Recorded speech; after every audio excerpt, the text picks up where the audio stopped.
అందరికీ నమస్కారం. ఇప్పుడు నేను చూపిస్తున్నది రాయలసీమ జొన్న రొట్టె ఎలా చేయాలనేది. ఇలా పొడి పిండిని తీసుకొని బాగా మరుగుతున్న వాటర్లోకి పిండిని వేసి కొంచెం జల్లిగా చేసుకోవాలి. వాటర్ మళ్ళీ ఎక్కువ పోసుకోకూడదు, జోరు అయితే రొట్టె అనేది సరిగ్గా రాదు.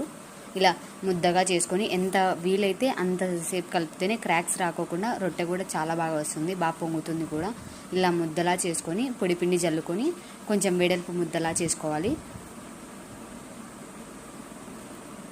చపాతీ కర్ర అలాంటివి ఏం వాడకూడదు, చేత్తో తడితేనే బాగా కూడా వస్తుంది. ఇలా పొడిపిండిని కింద జల్లుకుంటూ చేత్తోనే తడుతూ వెడల్పుగా అయ్యేలా చేసుకోవాలి.